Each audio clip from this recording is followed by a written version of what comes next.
libro En busca de la verdad de nuestro hermano la psicografía de Divaldo Franco por el espíritu de Juan de Ángeles, En busca de la verdad. Simplemente como un recorderis allí, para no perder de vista que el contenido de este libro tiene que ver principalmente con la psicología transpersonal, que Juana de Ángeles ha recogido conceptos del psicólogo alumno aventajado de Freud, Carl Gustavo Jung, en donde trata conceptos tales como la psiquis, cinismo, sombra, individuación y otros que han sido ya anteriormente mencionados.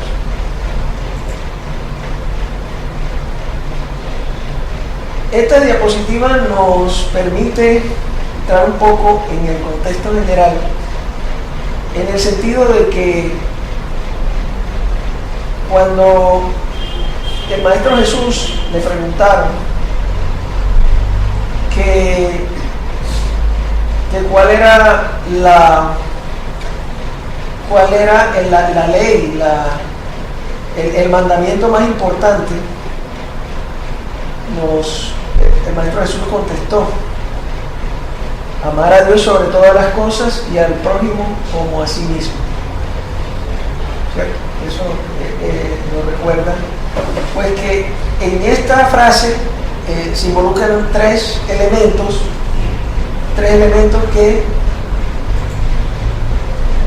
que son la estructura psíquica del ser humano, en el sentido de que los tres elementos son Dios, el prójimo y nosotros mismos. Y en ese triángulo existen unas líneas directivas que son el amor, que es lo que nos había... Unas líneas de conexión en donde con Dios tenemos una línea en donde recibimos más de lo que damos, pero que igual nos relacionamos con el prójimo, y que el mismo Maestro Jesús nos ha recomendado mucho que a través del amor al prójimo amamos a Dios. ¿Cómo identificamos o cómo reconocemos ese amor a Dios?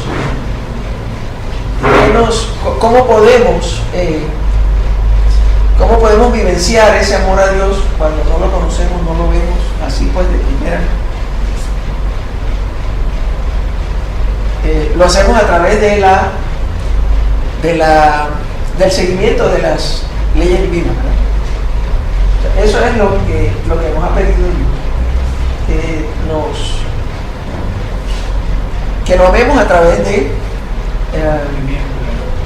del seguimiento de las leyes.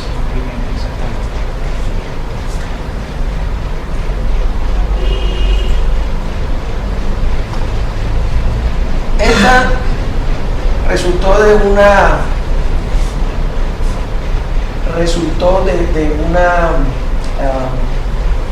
un tema que se habló ayer en el curso federativo, en donde se justifica lo que estamos haciendo acá. Lo traigo porque me hicieron caer en cuenta hace poco de la ignorancia que puede suceder cuando no tenemos claros los conceptos. Yo no sabía que esta pregunta estaba allí y me dio un poco de vergüenza ayer cuando me di cuenta de esto, y entonces quería compartirla con ustedes. Es la pregunta 627 del Libro de los Espíritus. Dice: puesto que Jesús le pregunta a Kardec a los espíritus, dice: puesto que Jesús enseñó las verdaderas leyes de Dios, ¿cuál es la utilidad de la enseñanza dada por los espíritus? ¿Tienen algo nuevo que enseñar? Decía nuestro director de allá de la tarea que a él se le antojaba Eso como una pregunta un poco, si se puede decir, agresiva de parte de Cartel para los espíritus, por el hecho de que lo estaba como cuestionando, y es la pregunta que de pronto nos hacen en la calle, ¿verdad? Muy comúnmente. Entonces, la respuesta es, la palabra de Jesús era a veces alegórica y en forma de parábola. Recordemos el tema que estamos viendo ahora, que es una parábola precisamente, porque hablaba con arreglo a los tiempos y lugares. Hoy es preciso que la verdad sea inteligible para todos. O sea, estamos reforzando también lo que estamos viendo en búsqueda de la verdad a través de un mensaje bíblico, ¿verdad? O del Nuevo Testamento, que es el... Porque el libro de Juana está refiriéndose a la parábola de Jesús.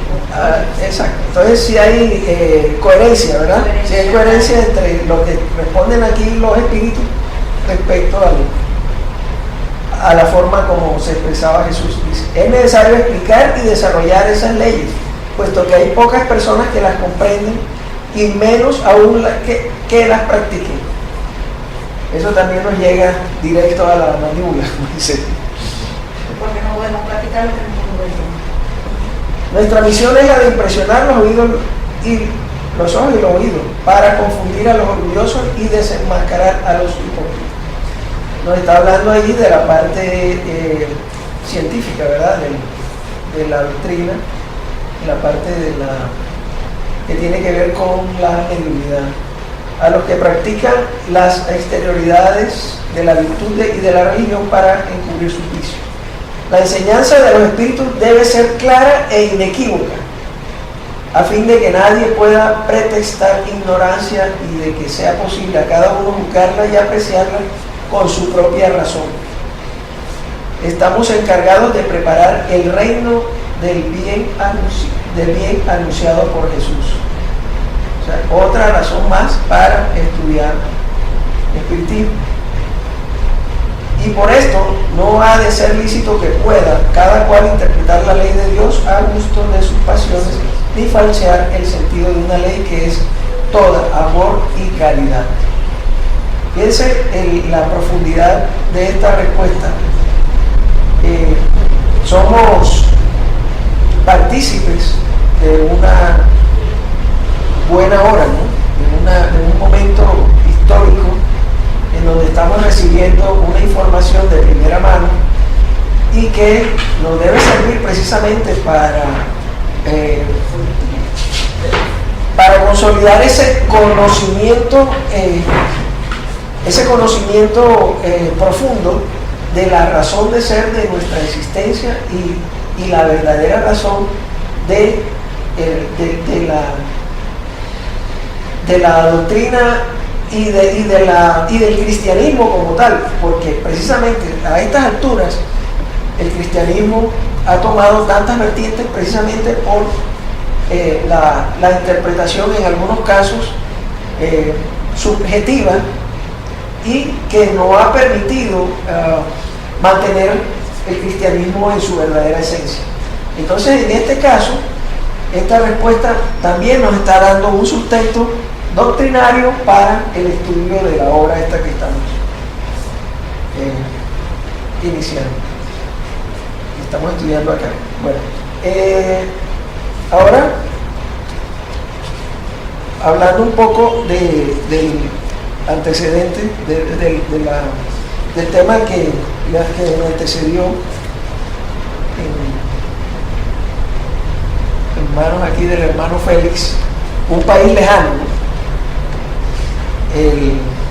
El país lejano es también la simbología, ¿no?, que nos explicaba el hermano Félix acerca de esa búsqueda precisamente y de ese escape de nuestra propia psique y de cada uno de los factores esos que veíamos anteriormente. No perdamos de vista de que esos tres elementos del escenario nos deben servir como laboratorio para aplicar esta parábola. O sea, Mirémonos interiormente cómo nos va en la relación con Dios, en la relación con el prójimo y en la relación con nosotros mismos. Todas estas simbologías tienen una representación en cada uno de esos espacios. Entonces, si eso es cierto, nos podemos ubicar que en ese país lejano nos hemos distanciado de nuestro Padre, ¿cierto? De nuestro Padre, de nuestro Dios, porque hemos estado obviando muchas cosas de las leyes divinas. En ese escape también nos hemos alejado del prójimo. Y hemos estado en esa relación, en algunos casos, y con el prójimo somos padres y en algunos casos somos el hijo pródigo. Entonces, hay que recomponer esas relaciones. Y mucho más, con mucha más razón, con nosotros mismos. Porque esa relación de padre e hijo pródigo también se da en nuestro interior. Al darse esa relación en esos tres escenarios, revisemos en cada una de las fases qué es lo que nos va a marcar realmente la parábola y cómo nos va a afectar positiva o negativamente según nuestra área de interés. Entonces, la última parte de la lectura de Félix, hay una parte que dice: hay quien piensa que la fuga del hijo pródigo tiene un significado arquetípico en lo referente al estoicismo, en esos escapes, ¿cierto? En el coraje de buscarse a sí mismo, de realizar el encuentro, de descubrirse interiormente, de lograr la conquista del ser. O sea, seguimos trabajando para conquistar el ser, ¿cierto? Que es nuestra conciencia clara, nuestra conciencia de numosidad, o sea, tendiendo a la numosidad. Vamos camino hacia la numosidad a través de la adquisición de las buenas prácticas del ser, de la conquista del ser. Vamos conquistando el ser a través de nuestros logros, de nuestros avances, de nuestras modificación de comportamientos buscando la perfección.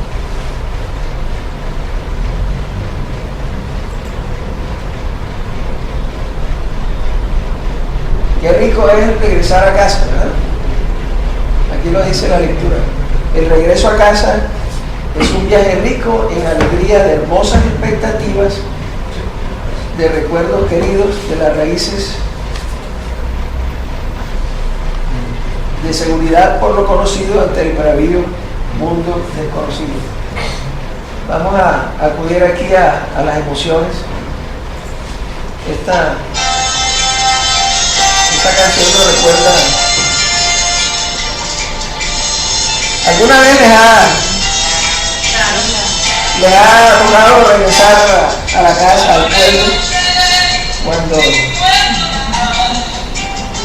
cuando está uno lejos, sobre todo mucho tiempo, y encontrarse uno ya próximo a esa realidad es muy emocionante, ¿verdad?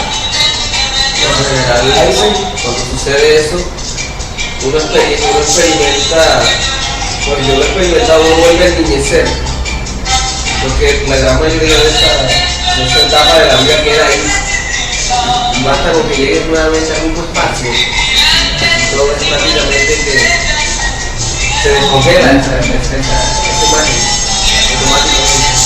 Y se humedecen los ojos, claro. Lástima que no la podamos escuchar completa, pero la idea es que siempre el regreso a casa es algo muy satisfactorio. Y si es un día como el día de mañana, en donde nos vamos a encontrar con nuestra madre y el darle un abrazo todavía tiene una connotación mucho más trascendental. Dice, en casa, en el conocido lugar de desarrollo de los valores profundos del ego y de la afirmación del self, existe alegría debido a la simplicidad, a los recursos que favorecen la salud y el bienestar, pero también puede asfixiar o afligir por falta de una libertad completa para expresarse. En ese camino hacia la consolidación, el despertar de conciencia, se nos presenta esa dualidad, ¿verdad? El deseo de salir adelante y por otro lado la aflicción por las limitaciones que se nos presentan para lograr ese favorecimiento. Sin embargo, en casa siempre vamos a encontrar, o por lo menos es deseable que encontremos a esas personas que nos ayudan y nos dan aliento para encontrar esa afirmación. La situación del hijo pródigo tenía el elemento que venía en una situación desfavorable y se presentaba se presenta la aflicción o esa situación como una desventaja para presentarse al padre con ese cargo de conciencia.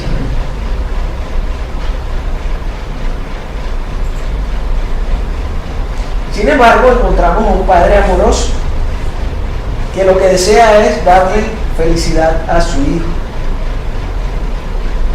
Y dice, puede estar configurado en el superconsciente. ¿A qué se refiere con eso de configurado en el superconsciente?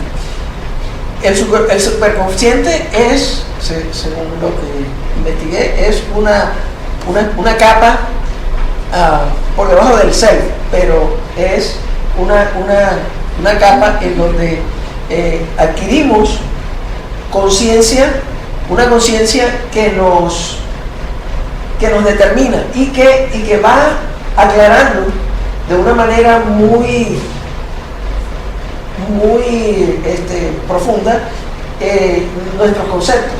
Entonces, los padres que de alguna manera, si estamos en el lado del padre, hemos vivido la experiencia, una experiencia, y que el hijo que se reporta acaba de pasar, lo podemos entender mejor, ¿verdad? Lo podemos guiar mejor y podemos hacer una comparación entre lo que nos sucedió a nosotros y lo que le está sucediendo a él y poder recibirlo de esa manera, amoroso, porque sabemos que ha tenido una experiencia que le va a servir igual como nos ha servido a nosotros. Y en relación con nuestro Padre Celestial, también se nos dice que Dios es un ser de puro amor, que siempre, a pesar de nuestras dificultades, de nuestras imperfecciones, siempre está dispuesto a recibirnos con mucho amor cada vez que lo buscamos con la intención de cambio. ¿Qué sucede con el prójimo? Que por lo general no hacemos así, ¿verdad? Siempre con el prójimo, cuando el prójimo no es un familiar cercano, tenemos como más prevención para juzgarlo, para pensar de que se ha burlado de nosotros, que ha sido, o sea, en ese caso nos ponemos en la posición cómoda de que somos los ofendidos, ¿verdad? Entonces, acá la lectura nos está hablando de que el hijo pródigo, cuando regresa, es recibido por un padre amoroso y que comprende las desilusiones y las experiencias malogradas de aquel que las vivió. Por eso no aumenta en el hijo la carga de culpa ni el remordimiento, sino que lo libera. Mire qué bonito, ¿no? Que antes de hacer un señalamiento y decirle que está ofendido porque se fue, porque hizo mal uso de esos recursos que se llevó cuando se fue, lo recibe con amor y de alguna manera lo justifica sin señalarle sentimientos de culpa, sino todo lo contrario, ¿verdad? Que lo libera. Lo que pasa es que el superconsciente es la parte más profunda del inconsciente. Es cuando ya llegas a conocerte a ti mismo, cuando logras superar la sombra y la transmutas en el ser. Entonces, el padre del hijo pródigo, ya esa parte de Dios en el mundo, ya lo vivió. Lo había vivido. Entonces, eso es lo que le da la comprensión, le da el perdón tanto para el hijo pródigo como para el hermano mayor que se quedó ahí. Ahí nos están diciendo de que eso no ocurrió como un milagro ni por homos, sino que ese padre ya había tenía la experiencia. Exacto. Bueno, y aquí nos está hablando precisamente de eso. Mira, dice: el Padre misericordioso tampoco censura la conducta del otro hijo, el celoso, que se halla en el difícil tránsito de la adolescencia hacia la madurez, o sea que también está en un proceso de aprendizaje, porque el dolor que siente es ya una forma de castigo en relación con su conducta. O sea, él también justifica de alguna manera ese sentimiento que tiene ese hijo y que lo hace sufrir, ¿verdad? ¿Cuántas veces hemos sufrido nosotros, sobre todo en la adolescencia, de ese sentimiento, ¿verdad? De pronto no poder alcanzar lo que hizo el hermano, lo que hizo el familiar, que en su momento nos produjo algún malestar, sobre todo, como le digo, en la adolescencia, la bonita de la cuadra, no la pudimos conquistar y se la conquistó el gordito el gordito de gafas, se la conquistó y nos dejó bien un chispero, ¿verdad? Todas esas situaciones nos ponen ante una realidad, ¿verdad? Ante nuestra propia conciencia. Siempre nos ponemos de presente que esas imperfecciones que se encuentran allá en la sombra, ¿verdad? En ese lugar que aún es desconocido incluso para la misma ciencia. Todavía la ciencia, a pesar de los avances de la psicología transpersonal y todo, hasta ahora es que nos están dando algunas precisiones acerca de ese lugar, pero más que otros nos las consiga es que nosotros mismos podamos comenzar a escarbar sobre esa sombra e ir encontrando allí la razón de ser de nuestro estado actual, ¿verdad? Ahorita al final les voy a mostrar en breve unas citas de Jung, porque tiene que ver con eso, o sea, tiene que ver con el hecho de que nosotros somos consecuencias de nuestro pasado. O sea, nosotros no venimos aquí o no estamos como estamos por el azar, ¿cierto? Como decía Belén, por un 3 y 2, sino todo porque hay unas leyes divinas que nos han traído hasta acá, ¿no? Hemos venido navegando por esas aguas, a veces turbulentas, a veces muy tranquilas, pero a través de esas aguas hemos llegado hasta donde estamos hoy.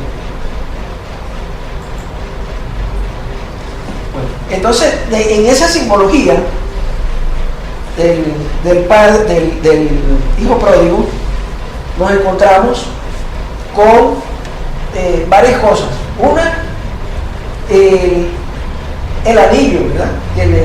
El anillo que le coloca el padre al hijo, que es una simbología de importancia y de pertenencia. O sea, tener una relación relación directa con los miembros de la familia. Pero algo parecido al anillo de matrimonio. De todas maneras, la simbología allí es de pertenencia. Igual la ropa, ¿verdad? Las sandalias. Recordemos la conferencia de Divaldo sobre este tema, en donde se mencionaba que en la antigüedad las clases sociales o los estratos tenían una observancia especial por el tema de cómo iba calzada la persona. Entonces el hijo pródigo que llega descalzado, fatigado, el padre le coloca unas sandalias de su clase que revelan prestigio social. El Padre misericordioso se abre al ser del hijo y lo cubre con un manto púrpura, como él mismo viste, así como su otro hijo y los invitados importantes. Entonces, nuevamente la simbología de belleza, ¿verdad? De que viene de una experiencia dolorosa, una experiencia en donde él se siente poco digno de esas atenciones, y aún así el padre lo cambia, le coloca las mejores ropas, en un acto, como decíamos antes, de amor, ¿verdad? De reconocimiento de que ese hijo ha vuelto con una experiencia que le va a servir para su vida futura. Sin embargo, Ariel la sombra está ahí, acechando, ¿verdad? Y esa sombra, que representa nuestra historia reencarnacionista, ¿verdad? Nuestros defectos que se han ido acumulando ahí en el perispíritu y que se nos presenta hoy como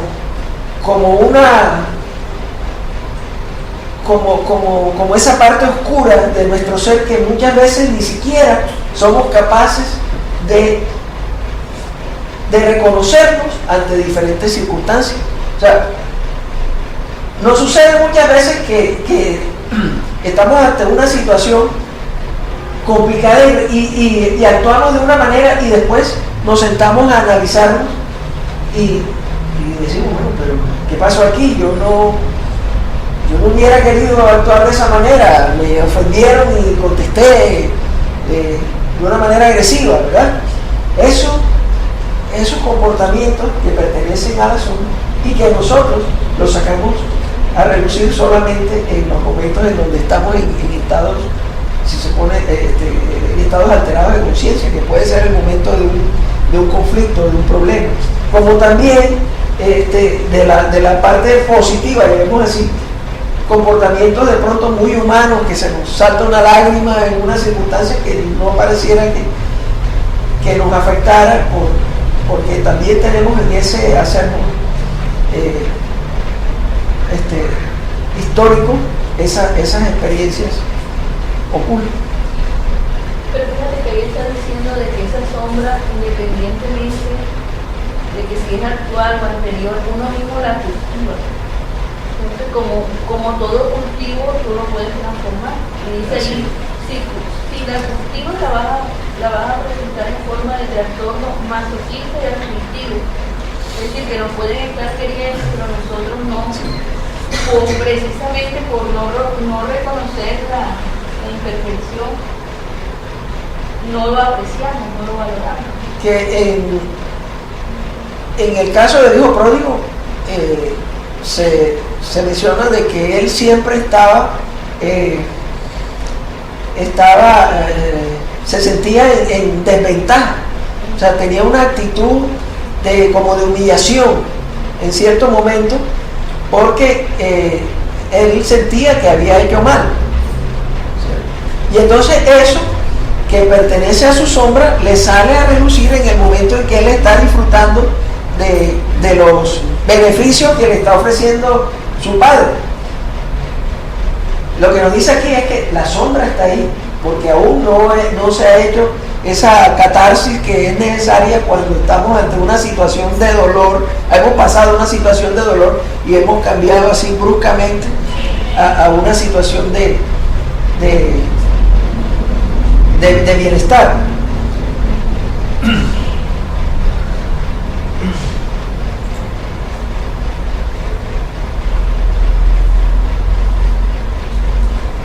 Dios es el más extraordinario ejemplo de alegría, según lo demostró Jesús. Es el Padre de los felices y de los angustiados, que ofrece a todos la incomparable oportunidad de reencontrarse con el camino evolutivo.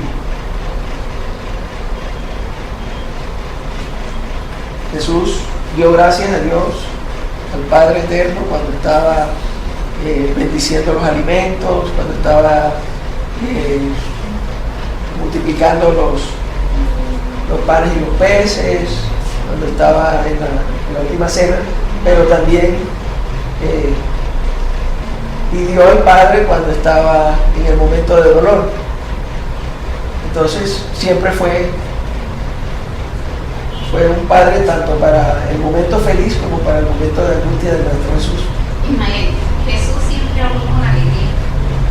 Habló con alegría, él hablaba de bodas, el festín, y eso lleva es alegría. Uno en una boda con funeral, digámoslo así. Entonces, en ese sentido, él era el motivo de alegría, él siempre, porque él animaba. Mire que él no ofendía, hablaba a la conciencia, hablaba al espíritu. Cuando le llega la que encuentra en el, ¿qué llama? La que encuentra en el pecado. La adúltera. Cuando llega la adúltera, él es, en la adúltera, él es ese hermano, ese padre amoroso que no la recrimina, que la acepta, ¿no? Y entonces eso es lo que ahí nos dice, él era alegría, y nosotros vemos en todos los momentos, él siempre, en el único momento de los evangelios que dice que Jesús estuvo triste, fue cuando la decapitaron a Juan el Bautista. Sin embargo, él se retiró, ¿no? Por su dolor. Y cuando él va de regreso, ve que la multitud lo está esperando, y entonces él se olvida de su tristeza y empieza a hablarle a la multitud. Y eso es lo que nosotros debemos de ser, esa es la invitación. Que nosotros debemos, muchas veces hay gente que está pasando por un momento difícil. ¿Quién no pasa por un momento difícil? Todos. Por pérdida, nadie sabe lo que sucede, la gotera de la casa ajena. Pero nosotros no tenemos que llevar en la cara esa tragedia, sino al contrario, porque nosotros no sabemos con una sonrisa cuánto bien le estamos haciendo a otra persona, con un buenos días, hola, ¿cómo estás? Con una, ¿no? De alegría. Pero imagínense uno siempre con una cara triste. Y en el momento de reconocer el error, como dice acá, hacerlo con valor, con dignidad y retomar el camino. Aceptarlo, me equivoqué, pero quiero cambiar. Con alegría, seguir con alegría, no con tristeza, no con dolor. No es la culpa, porque la culpa es la que lleva al suicidio. Es eso. Entonces nosotros siempre debemos, ya cometimos el error, lo cometimos. Y si tenemos un padre amoroso como el de allá arriba, podemos ir a tocarle la puerta de siempre y decirle: Señor, he pecado y solicito tu perdón para continuar mi vida de la mejor manera. Ese es el compromiso que tenemos nosotros aquí como Estigma, que ya no nos tenemos que aconjugar. Si ya de por sí hemos librado un montón de dificultades, hemos pasado por muchas, estamos aquí y tenemos en las manos esta herramienta que nos están ofreciendo, hagamos buen uso de ella.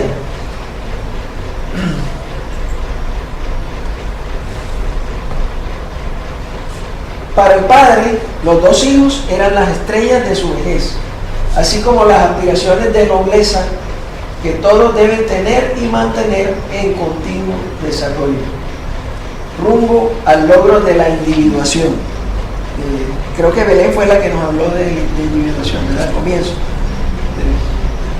Es que Juana, el objetivo, antes de llegar al estado luminoso que de tanto hablamos, tenemos que haber logrado ese estado de individuación, que es lo que estamos nosotros ahora viviendo. Nuestro diario vivir es despojarnos de todas esas imperfecciones, transmutarlas para reconocernos como individuos. Después hay un pasito más, pasito pequeño, que ya llega al estado luminoso.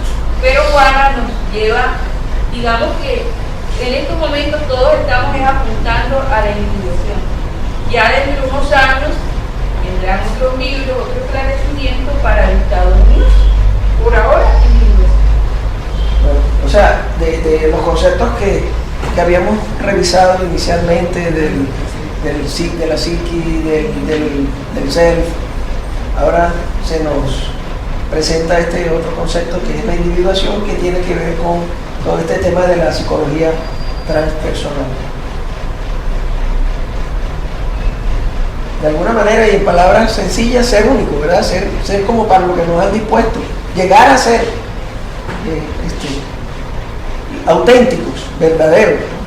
Porque sabemos que a través del tiempo lo que hemos hecho es colocarnos máscaras para aparentar una cosa y somos expertos incluso hasta en justificarnos en nuestros actos, ¿verdad?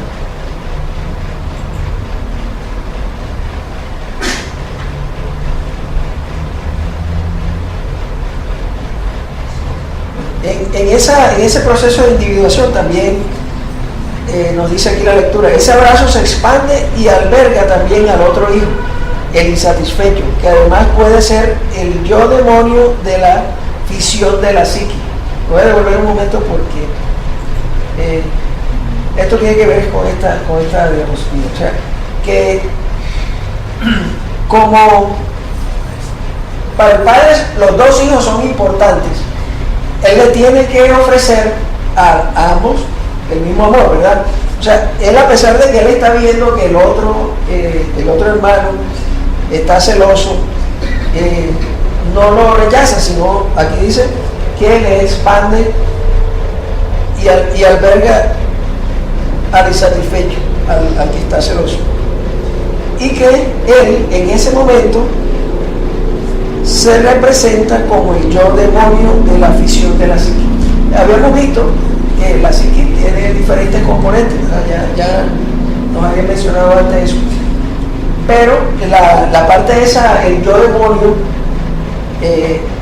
o que tiene que ver también con la sombra, es opuesta a la consecución del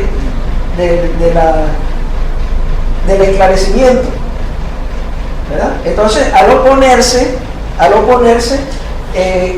se crean las dos circunstancias en donde se crean los conflictos, tanto interiores como en las relaciones interpersonales, pero la psicología transpersonal lo que nos recomienda es que comencemos a ser amigos de esa contraparte.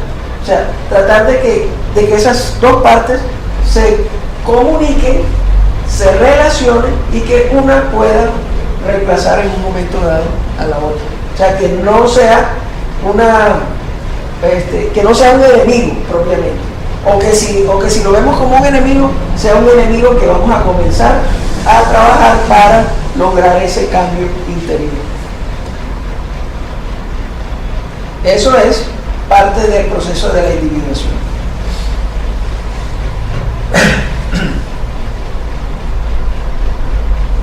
El proceso de regreso a casa después de la jornada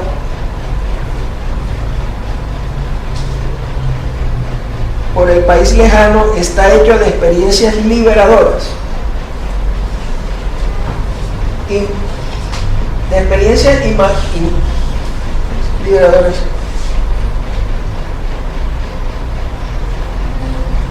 Ahí hay un error. Bueno, le voy a leer porque ahí está equivocada.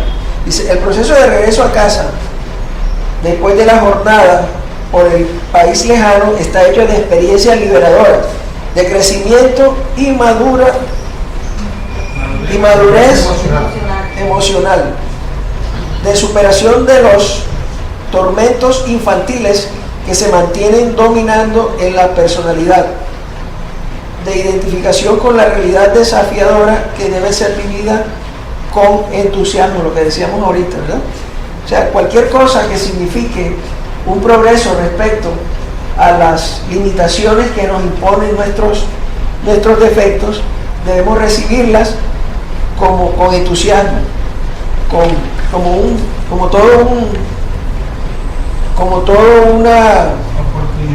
una oportunidad, exacto, hacer una fiesta, como se lo hicieron aquí al hijo pródigo, ¿verdad?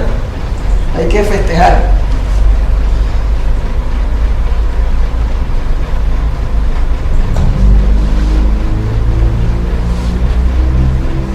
Quien se aísla en la tristeza y se niega a la claridad de la alegría y la música del júbilo, se encarcela en la soledad sin reproducirse en efecto o en dedicación, y puede ser incluido en la parábola de la higuera que se secó, muy simbólica en relación a las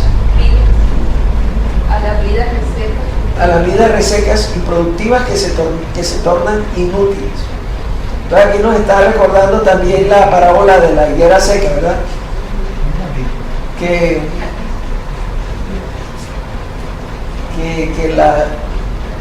cuando somos incapaces de vencer nuestros propios defectos, nos podemos convertir en eso. Y si nos vamos sobre todo a asumir en el dolor y en la impotencia que nos impone la dificultad de no tener la fuerza suficiente de superarlo, si nos aislamos en la tristeza, podemos incurrir en ese riesgo, ¿verdad?, de convertirnos en higuera seca.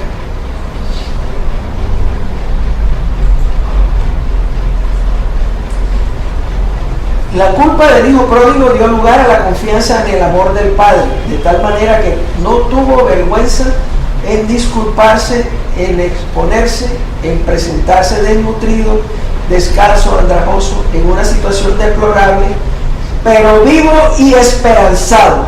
Esa palabra pongámosla en mayúscula, en blinking, hagamos... Hay que subrayarla. Sí, hay que subrayarla porque es la verdadera actitud del cristiano y en particular del espíritu, ¿verdad? O sea, que estamos... Pero mire, Ismael, y ahí mismo dice que el padre, ¿por qué toma esa actitud? Porque sabe que mañana más tarde los hijos van a ser padres. Y van a tener de aprender a perdonar, a aceptar. Ahí nos hablan de una adolescencia, antes de la madurez. Y nosotros sabemos que cuando somos jóvenes, somos los chachos de la película. Cuando a esta edad que ya nosotros tenemos, o después de los 40, claro que ya yo voy después de los 60, se nos va, uno como que se va aplomando, no tiene esa misma acelere, en palabras, ¿no? Entonces, eso es ese padre amoroso. Sí, cuando uno está joven, tiene esta licencia para equivocarse, ¿verdad? Y volver a recomenzar. Yo pienso que yo creo que uno se la da. No, sí, uno se la da, eso es cierto. O sea, todos de alguna manera en algún momento fuimos hijos pródigos, ¿verdad? Así sea de nosotros mismos. Seguimos siendo, pero digamos que cuando nos encontramos, son tantas las situaciones en las cuales somos hijos pródigos,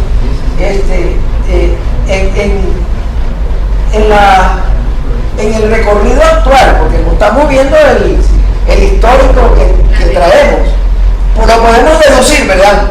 por lo que hemos alcanzado o por lo que somos ahora, pero de todas maneras no es fácil, no ha sido fácil. Lo importante es que miremos hacia adelante. O sea, si nosotros ya estamos haciendo conciencia de que hacia atrás, mejor no ver para atrás, ¿verdad? Porque nos vamos a asustar. miremos hacia adelante y comencemos a cambiar, porque lo que nos viene es consecuencia de lo que hagamos ahora, sí, de lo que comencemos a hacer ahora. Pero todo empieza por un proceso. La culpa es el inicio del reconocimiento de la falta, que viene el arrepentimiento y después viene el disculparse, el perdonarse y después la reparación, porque es que hay muchas personas que vienen por decir me equivoqué, pero no piden disculpas, no piden perdón, No, piden nada. porque es que, a ver, es que eso, no, ahí hay dos temas que, una cosa es cuando tú ofreces disculpas, estamos hablando de dos personas, aquí estamos hablando de que nosotros, cómo actuamos frente al prójimo, pero somos nosotros, no vamos a señalar a la otra persona de que si nos pidió o no nos pidió disculpas, sino cómo actuamos nosotros cuando nosotros actuamos. Pones en ese lugar, por ejemplo, la culpa me permite que yo reconozca mi falta, que yo me arrepienta, me disculpe, porque ese es un inicio, y después venga la reparación. Pero miremoslo desde el punto de vista personal. Nos olvidamos, reconocemos que nos equivocamos y nunca pedimos disculpas, nunca pedimos perdón. Pero Mercedes, 75 años, libro de los espíritus, orgullo, egoísmo y mala educación, porque nosotros no reconocemos como que hemos actuado mal, porque la que no es infalible, porque la razón no es siempre infalible, y nos dice que por el orgullo, por el egoísmo y por la mala educación, nosotros incluso cuando nos pisan en un burro en la calle y la otra persona dice disculpe, ¿cuál que lo disculpe? A mí me quedó doliendo. Son nuestras. Pero usted hizo lo debido. Usted, si lo disculparon o no, bueno, es problema del otro. Y cuando la otra persona se disculpa con nosotros, bueno, nosotros tenemos la opción de perdonar o no, pero lo importante es cómo actuamos nosotros. Cómo actúa el otro, él tendrá que rendir cuenta de lo suyo. Pero aquí estamos hablando de cómo actuamos cada uno de nosotros frente a las circunstancias que se nos presentan, ¿verdad? O sea, si somos capaces o no. Yo puedo aportar algo. Bien. Es que muchas veces al pedir uno perdón o al pedir uno disculpa, uno no sabe cómo reacciona la otra persona. Ya, entonces a veces es mejor uno ser como un poco prudente y saber que hizo mal, pero las consecuencias de pronto son más negativas al uno pedir perdón. Eso pasa muchas veces en los hogares familiares, en donde el esposo o la esposa le pide perdón pero no sabe la actitud del otro frente a esa situación.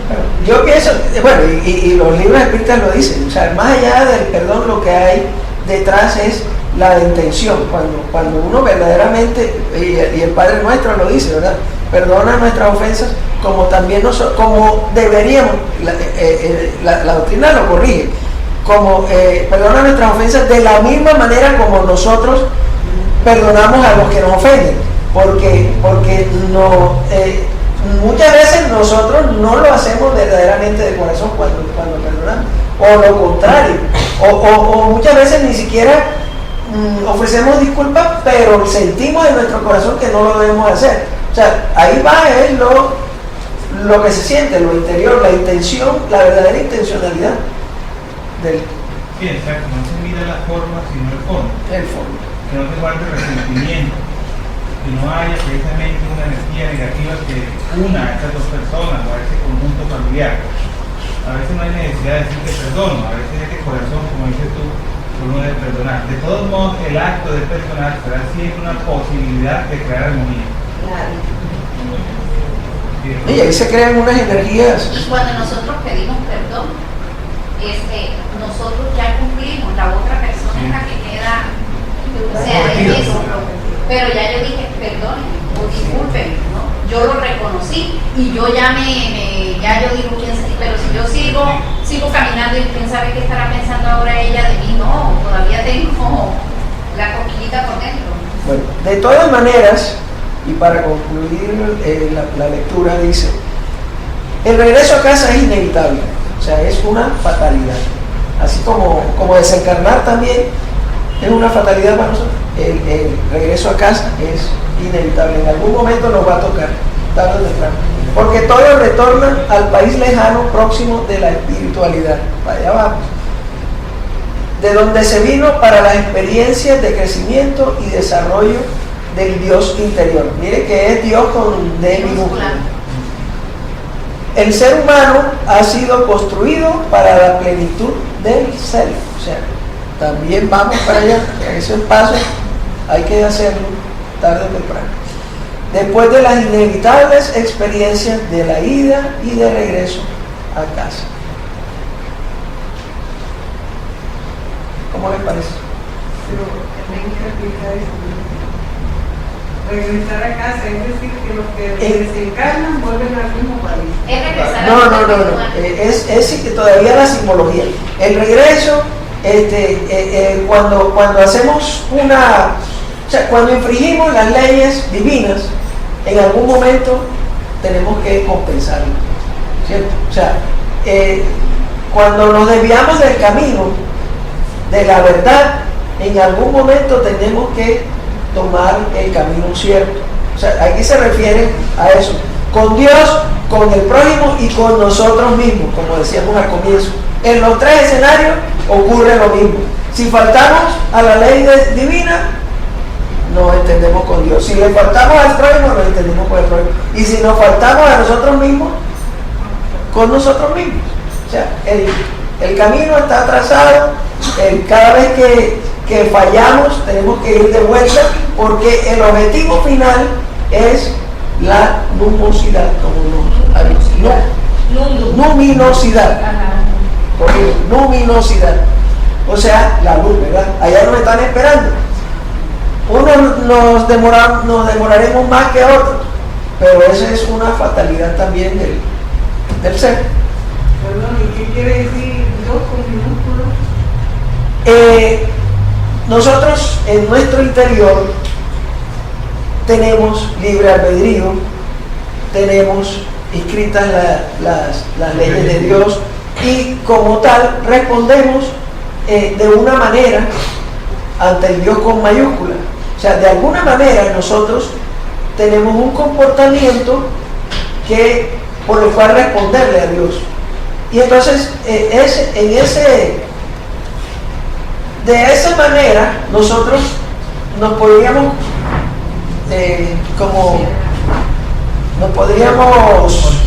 considerar como pequeños dioses, como un Dios,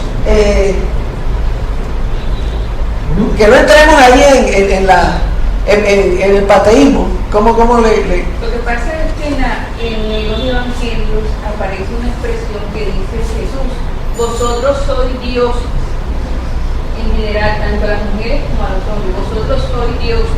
Después Juana de Ángeles nos esclarece: nosotros somos dioses, digamos, porque somos hijos de Dios, pero un Dios minúsculo, y somos a la vez creadores, porque creamos con nuestro pensamiento, nuestro sentimiento y demás. ¿Y en dónde estamos nosotros en estos momentos ejerciendo entre comillas, esa habilidad para dirigir? En nuestro cuerpo. Nuestro cuerpo en estos momentos no son nuestros satélites, son nuestra galaxia. Entonces, muchas veces nosotros desvalorizamos la vida que tenemos, no valoramos el cuerpo, y resulta que a través del pensamiento tú estás modelando tu universo. Tu dolor yo no lo voy a sentir, ni lo va a sentir tu hija, ni lo va a sentir ninguno de nosotros. Lo que tú sientes, ese es tu universo en estos momentos. Entonces nos están llamando a decir, tarde o temprano regresaremos a la parte espiritual, porque vamos a desencarnar, vamos a morir, pero también me están diciendo, regresa a la parte espiritual desde ahora, no esperes desencarnar o morir para llegar. Llega a la parte espiritual como decía ahorita en el principio, practicando la ley divina, amar a Dios sobre todas las cosas y al prójimo como a sí mismo. No hay que esperar a desencarnar para desarrollar la espiritualidad. Cada vez que tú cambias un pensamiento positivo, automáticamente estás, esos 300 trillones, 3.000 trillones de células que tienes en el cuerpo, o sea, estás dirigiendo en este momento un universo de 30.000, 300.000 trillones de células, nada más por tu pensamiento. Ahora imagínate a Dios, que es todo el universo, todos los multiversos. Entonces nos dice eso, somos Dios, nos lo dijo el Maestro Jesús. Pero como todo Dios, tenemos responsabilidades, necesitamos desarrollar la herramienta más poderosa que existe: amor. Dios es amor, decía Juan, y es totalmente cierto. Y nosotros somos sus hijos, también somos amor. Lo que pasa es que nos toca desarrollarlo, y eso es lo que nos están invitando con esta charla, preparar. Una pasadita rápida aquí por Carl Jung, como para conocerlo un poco, para ver de dónde viene todo esto. Hablando de la sombra. Hay que hacer enemiga la sombra. Ahí a ese bonito. No es posible despertar a la conciencia sin dolor. La gente es capaz de hacer cualquier cosa, por absurda que parezca, para evitar enfrentarse a su propia alma. Nadie se ilumina, sobre todo esta parte, nadie se ilumina fantaseando figuras de luz, aparentando ser, sino haciendo conciencia de su oscuridad. Esta es. Mira, esto también es interesante. Hasta que lo inconsciente no se haga consciente, el subconsciente seguirá dirigiendo tu vida y tú le llamarás destino. Mire, eso es una realidad.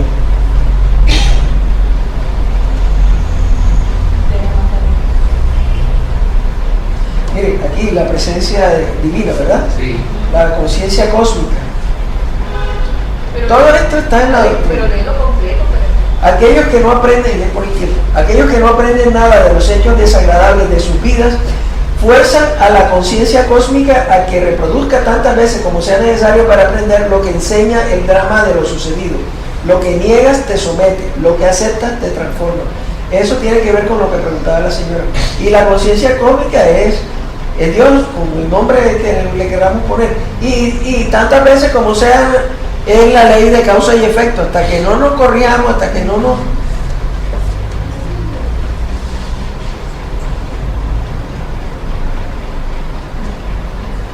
Este es libre albedrío. Yo no soy lo que me sucedió, yo soy lo que elegí ser hoy. Estamos hablando del hoy. Aún que no hayamos sido, o que no estemos conscientes de lo que hemos hecho en nuestras vidas pasadas, lo que somos hoy es sumatoria de todo lo anterior. Esto lo asocio con la mediunidad. Si eres una persona con talento, no significa que hayas recibido algo. Quiere decir que puedes dar algo. Eso, aplicado a la mediunidad tiene mucho sentido. A todo. La lámpara le vamos a hacer. Bueno, ya